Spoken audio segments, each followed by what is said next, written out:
Como lidar com a teimosia entre os idosos? Eu abri aqui uma caixinha de perguntas e várias pessoas vieram me perguntar sobre como lidar com o idoso teimoso, certo? Eu coloquei até a expressão teimosia entre aspas, porque o que é teimosia, né? Ela pode ter várias interpretações, tá? Nesse vídeo eu vou falar de forma bem espontânea, tá? Da forma como eu converso mesmo com os meus pacientes e familiares, porque eu acho que essa discussão é muito importante, tá?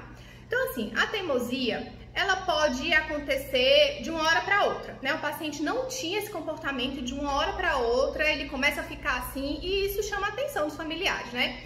Então, quando a teimosia ela surge de forma abrupta, será que ela não pode estar associada a algum transtorno? Por exemplo, alguma depressão, né? Então, o paciente está com depressão e não quer fazer nada, né? Algumas vezes. Então, será que essa alteração de comportamento não pode ser interpretada pela família como uma teimosia? E, na verdade, esse paciente está precisando de um tratamento para depressão? A teimosia também pode estar associada a algumas alterações das síndromes demenciais, né? Então, as síndromes demenciais também podem cursar com alteração de comportamento. Então, um paciente com Alzheimer, às vezes, pode ficar um pouquinho mais teimoso, mas, na verdade, isso é uma alteração secundária à demência de Alzheimer, né? Essa teimosia também pode acontecer com alguns outros transtornos, né? Então, tem que ser avaliado, tá certo? Porém, mesmo se o paciente não tiver nenhuma dessas doenças que eu mencionei, por exemplo, e estiver teimoso, também cabe uma avaliação no sentido de saber por que ele está teimoso, né? Então, assim, primeiramente que isso seja feito com muito respeito, porque os idosos viveram bem mais que a gente, já passaram por muito mais coisa nessa vida, já trabalharam a vida toda, já sustentaram os filhos, então essa abordagem tem que ser feita com muita cautela, né? Muita atenção para saber o que é que tá angustiando esse idoso a ponto dele ficar tão teimoso, né?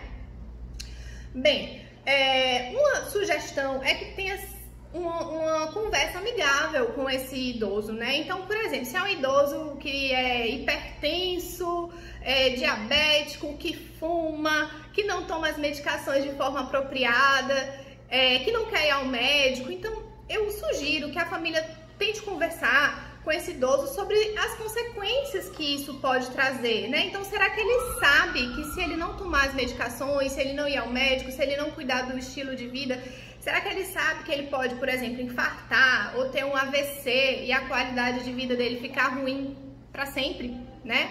Então, eu acho que tem que ter esse esclarecimento, né? Outro exemplo que a gente gosta de dar é o idoso, por exemplo, que fica trelando, né? Que fica, por exemplo, subindo no telhado, subindo em escada, e fazendo um monte de atividade que às vezes a gente considera bem perigosa, né? Assim, para os idosos. E será que ele sabe que se ele cair, ele pode, se ele tiver osteoporose, enfim, ter uma fratura, né? Uma fratura de fêmur e ficar acamado talvez pelo resto da vida, né? Então, assim, a gente tem que esclarecer, né, de forma muito respeitosa sobre esses riscos, né, da teimosia.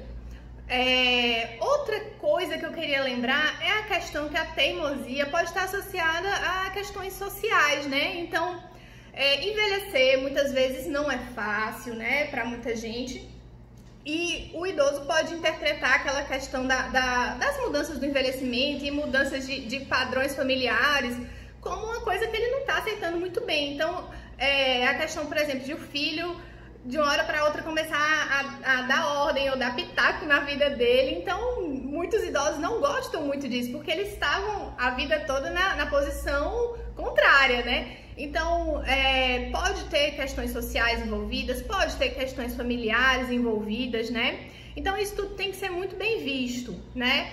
Outras recomendações que a gente costuma dar acompanhamento profissional, tá certo? Não só com médico, mas com psicólogo, que esse idoso também cuide do estilo de vida, fazendo atividade física e interagindo com outros idosos, né? Então, outra recomendação é essa, de ter grupo de convívio com outros idosos para que essa questão do envelhecer seja mais tranquila, né? Eu vou colocar aqui, né, a sugestão de que vocês comentem, né, nesse vídeo o que é que vocês acham dessa questão da teimosia, o que é que vocês acharam desse vídeo, para que a gente possa ter uma troca, porque, pelo que eu percebi, é uma queixa bem comum.